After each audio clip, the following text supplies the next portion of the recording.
എല്ലാവർക്കും പുതിയൊരു വീഡിയോയിലേക്ക് സ്വാഗതം. അപ്പം നമുക്കിന്ന് നല്ല അടിപൊളി മാങ്ങ കിട്ടിയിട്ടുണ്ട്. നല്ല പച്ച മാങ്ങയാണ് കേട്ടോ. നമ്മളെ ഇവിടെ ഇത് കപ്പ മാങ്ങ, ഒളമാങ്ങ എന്നൊക്കെ കേട്ടോ പറയാറ്. അപ്പം ഇത് വെച്ച് നമുക്ക് അടിപൊളി ഒരു അച്ചാർ ഉണ്ടാക്കിയാലോ? അപ്പം ഉണ്ടാക്കാം അല്ലേ? എല്ലാം മുറിച്ചെടുത്തിട്ടുണ്ട്. അപ്പോൾ 2-3 മാങ്ങ അതിൽ ചെറുതായിട്ടൊന്ന് പഴുത്ത് തുടങ്ങിയിട്ടുണ്ടായിരുന്നു കേട്ടോ. പക്ഷെ അങ്ങനെ ഉണ്ടാക്കുന്ന മാങ്ങയ്ക്കായിരിക്കും കുറച്ചും കൂടി ടേസ്റ്റ് ഉണ്ടാവുന്നത്. അപ്പോൾ ഞാൻ കഴിച്ചു നോക്കട്ടെ. ചെറിയൊരു മധുരവും ചെറിയൊരു പുളിയാണ് കേട്ടോ. അപ്പോൾ ഇതിങ്ങനെയുള്ള മാങ്ങ കൊണ്ട് അച്ചാർ ഉണ്ടാക്കുമ്പോഴാണ് കുറച്ചും കൂടി നല്ല ടേസ്റ്റ് ഉണ്ടാവുക. അപ്പോൾ നമുക്ക് ഉണ്ടാക്കാം അല്ലേ? അപ്പോൾ ഇനി നമുക്ക് അച്ചാർ ഉണ്ടാക്കാൻ തുടങ്ങാം അല്ലേ? അപ്പോൾ ഞാൻ ഈ ഒരു രീതിയിലാണ് കേട്ടോ മുറിച്ചെടുത്തത്. അധികം ചെറുതായിട്ടല്ല മുറിച്ചെടുത്തത് കേട്ടോ. അപ്പോൾ അതെല്ലാം മുറിച്ചിട്ട് റെഡിയാക്കി വെച്ചിട്ടുണ്ട്. ഇനി നമുക്കിതിലേക്ക് ആവശ്യത്തിന് ഉപ്പ് ചേർത്ത് കൊടുക്കാം കേട്ടോ. ഉപ്പ് ചേർത്തിട്ട് നമുക്കൊരു അരമണിക്കൂർ അതൊന്ന് റെസ്റ്റ് ചെയ്യാനായിട്ട് വെക്കാം. ഇനി നമുക്കിതിന് വേണ്ടിയിട്ടുള്ള മറ്റു മസാലകളൊക്കെ റെഡിയാക്കി എടുക്കാം കേട്ടോ. ഉപ്പിട്ടതിന് ശേഷം നമ്മൾ ജസ്റ്റ് ഒന്ന് മിക്സ് ചെയ്ത് കൊടുക്കണേ. ഇനി കുറച്ച് നേരത്തേക്ക് നമുക്കിത് മാറ്റി വെക്കാം. ഞാൻ അടുപ്പത്തേക്ക് ഉരുളി വെച്ച് കൊടുത്തിട്ടുണ്ട്. ഉരുളി നന്നായി ചൂടായിട്ട് വരുമ്പോൾ അതിലേക്ക് അല്പം നല്ലെണ്ണ ഒഴിച്ച് കൊടുത്തിട്ടുണ്ട് കേട്ടോ. ഇനി അതിലേക്ക് നമ്മൾ ചെറുതായിട്ട് മുറിച്ച വെളുത്തുള്ളിയാണ് ഇട്ട് കൊടുക്കുന്നത്. ഞാനിപ്പോൾ ഇവിടെ 8 വെളുത്തുള്ളിയാണ് എടുത്തിട്ടുള്ളത്. അത് ചെറുതായിട്ട് മുറിച്ചെടുത്തതാണ്. അത് എണ്ണയിലേക്ക് ഇട്ട് കൊടുത്തിട്ടുണ്ട്. ഇനി ഒരു ചെറിയൊരു ബ്രൗൺ കളറായിട്ട് വരട്ടെ. ഇനി നമുക്കിതിലേക്ക് ബാക്കിയുള്ള സംഭവങ്ങളൊക്കെ ചേർത്ത് കൊടുക്കാം കേട്ടോ. അപ്പോൾ ഇതൊരു ബ്രൗൺ കളറൊക്കെ ആയിട്ട് വന്നിട്ടുണ്ട്. ഇനി ഇതിലേക്ക് പച്ചമുളകാണ് ചേർത്ത് കൊടുക്കുന്നത്. ഞാനിവിടെ 3 പച്ചമുളകാണ് ഇതുപോലെ മുറിച്ചിട്ട് ഇതിലേക്ക് ഇട്ട് കൊടുത്തിട്ടുണ്ട് കേട്ടോ. ഇനി രണ്ടും കൂടി ഒന്ന് ആ ഒരു പച്ചമണം മാറുന്നവരെ നമുക്കൊന്നത് മിക്സ് ചെയ്ത് കൊടുക്കാം കേട്ടോ. വേണമെങ്കിൽ ഒരു അരക്കഷ്ണം ഇഞ്ചിയും കൂടെ ചേർത്ത് കൊടുക്കാം കേട്ടോ. ഇവിടെ ഇഞ്ചിയുടെ ആ ഒരു ഫ്ലേവർ ഇഷ്ടമല്ലാത്തതുകൊണ്ട് ഞാനത് ഒഴിവാക്കിയതാണ്. ഒരു അരക്കഷ്ണം ഇഞ്ചി ചെറുതായിട്ട് മുറിച്ച് കൊടുത്തിട്ട് അത് വേണമെങ്കിൽ ചേർത്ത് കൊടുക്കാം കേട്ടോ. അപ്പോൾ ഇതായത് നല്ല പോലെ മൂപ്പിച്ചെടുത്തിട്ടുണ്ട്. അപ്പോൾ അതിൻ്റെ പച്ചമണമൊക്കെ മാറി വന്നിട്ടുണ്ട്. ഇനി ഇതിലേക്ക് നമുക്ക് ബാക്കിയുള്ള പൊടികളൊക്കെ ചേർത്ത് കൊടുക്കാം കേട്ടോ. അപ്പോൾ നമ്മുടെ മാങ്ങേൻ്റെ അളവിനനുസരിച്ചാണ് കേട്ടോ നമ്മൾ പൊടികളൊക്കെ ചേർത്ത് കൊടുക്കേണ്ടത്. അപ്പം ഞാനിവിടെ 4 ടീസ്പൂണ് മുളക് പൊടിയാണ് ചേർത്ത് കൊടുത്തിട്ടുള്ളത്. ഒരു കളറിന് വേണ്ടിയിട്ട് ഒരു 2 ടീസ്പൂണ് കാശ്മീരി മുളക് പൊടിയും കൂടെ ചേർത്ത് കൊടുത്തിട്ടുണ്ട്.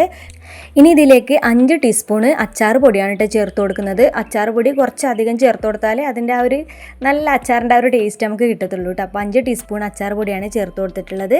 പിന്നെ ഒരു 1/2 ടീസ്പൂണ് ഉലുവ പൊടിച്ചതും കൂടെ ചേർത്ത് കൊടുത്തിട്ട് നല്ല പോലെ ഇതൊന്ന് മിക്സ് ചെയ്തെടുക്കുന്നുണ്ട്. അപ്പോൾ ഈ പൊടികളൊക്കെ നന്നായിട്ടൊന്ന് മൂത്ത് വരണം. പിന്നെ ഇതിലേക്ക് 1/2 ടീസ്പൂണ് മഞ്ഞൾപ്പൊടിയും കൂടെ ചേർത്ത് കൊടുത്തിട്ടുണ്ട്. അത് വീഡിയോയിൽ എടുക്കാൻ വേണ്ടിയിട്ട് വിട്ടുപോയതാണ് കേട്ടോ. അപ്പോൾ ഇതെല്ലാം കൂടി നല്ല പോലെ ഒന്ന് മിക്സ് ചെയ്തെടുക്കുന്നുണ്ട്. അപ്പോൾ ഇത് നമ്മുടെ പൊടികളൊക്കെ നന്നായിട്ട് മൂത്ത് വന്നിട്ടുണ്ട്. ഇനി നമുക്ക് ഫ്ലെയിം ഓഫ് ചെയ്യാം കേട്ടോ. ഇനി ഇത് നല്ല പോലെ തണുത്ത് വരണം കേട്ടോ. അപ്പോഴാണ് നമ്മളിതിലേക്ക് മാങ്ങ ചേർത്ത് കൊടുക്കുന്നത്. അപ്പോൾ ഈ സമയത്ത് നമുക്ക് വേണമെങ്കിൽ വിനാഗിരി ഒഴിച്ചിട്ട് നമുക്ക് മാങ്ങ ഇതിലേക്ക് ഇട്ടിട്ട് അങ്ങനെ ചെയ്യാം. ഞാൻ സാധാരണ ഈ ഒരു രീതിയിലാണ് കേട്ടോ അച്ചാർ ഉണ്ടാക്കാറുള്ളത്. അപ്പോൾ ഇത് നന്നായിട്ടൊന്ന് തണുത്ത് വരട്ടെ. അപ്പോൾ ഇത് നല്ലപോലെ തണുത്ത് വന്നിട്ടുണ്ട്. ഇനി നമുക്കിതിലേക്ക് നമ്മൾ മാങ്ങ ഇട്ട് കൊടുക്കാം കേട്ടോ. അപ്പോൾ മാങ്ങ മുഴുവനായിട്ട് ഇട്ട് കൊടുത്തിട്ട് നല്ല രീതിക്കൊന്ന് മിക്സ് ചെയ്യാം കേട്ടോ. അപ്പോൾ നമ്മുടെ മസാലയും നമ്മുടെ മാങ്ങ എല്ലാം കൂടെ ഒന്നിച്ച് ചേർന്നത് വരെ നമ്മൾ നല്ല പോലെ ഒന്ന് മിക്സ് ചെയ്തെടുക്കുക. അപ്പോൾ ഞാൻ നല്ല രീതിക്ക് തന്നെ ഇത് മിക്സ് ചെയ്ത് എടുത്തിട്ടുണ്ട്. ഈ സമയത്ത് നമുക്ക് ഉപ്പിൻ്റെ കുറവൊക്കെ ഉണ്ടെങ്കിൽ ചേർത്ത് കൊടുക്കാവുന്നതാണ് കേട്ടോ. അപ്പോൾ ഞാൻ നല്ല രീതിക്ക് തന്നെ ഇത് മിക്സ് ചെയ്ത് എടുത്തിട്ടുണ്ട്. ഇനി ഇതിലേക്ക് നമുക്ക് കുറച്ച് കടുക് അരച്ച് ചേർക്കേണ്ടതായിട്ടുണ്ട്. ഒന്ന് ജസ്റ്റ് ഒന്ന് പൊടിച്ചെടുത്താൽ മതി കേട്ടോ. അപ്പോൾ ഞാനിതാ നല്ല പോലെ കടുക് പൊടിച്ചെടുത്തിട്ടുണ്ട്. ഇനി നമുക്കിത് അച്ചാറിലേക്ക് ഇട്ട് കൊടുക്കാം കേട്ടോ. എന്നിട്ട് നല്ല രീതിക്ക് തന്നെ ഒന്ന് മിക്സ് ചെയ്തെടുക്കാം. പിന്നെ അല്പം കറിവേപ്പിലയും കൂടി ഇട്ട് കൊടുക്കുന്നുണ്ട്. അപ്പോൾ നേരത്തെ നമ്മുടെ വെളുത്തുള്ളി ഒന്ന് ചൂടാക്കുമ്പോൾ കറിവേപ്പില ഇടാൻ വേണ്ടിയിട്ട് മറന്നുപോയതാണ് കേട്ടോ. ഇതിന് ശേഷം ഞാൻ അതിലേക്ക് കുറച്ച് വിനാഗിരിയും കൂടി ഒഴിച്ച് കൊടുക്കുന്നുണ്ട്. വിനാഗിരി കുറച്ച് അധികം ഒഴിച്ച് കൊടുക്കാം കേട്ടോ. അങ്ങനെ ചെയ്യുമ്പോൾ നമ്മൾ കുറച്ചധികം കാലം നമുക്ക് അച്ചാർ കേടുകൂടാതെ സൂക്ഷിക്കാൻ വേണ്ടി പറ്റുമേ. അപ്പോൾ ഞാൻ കുറച്ചധികം വിനാഗിരി ഒഴിച്ച് കൊടുത്തിട്ടുണ്ട്.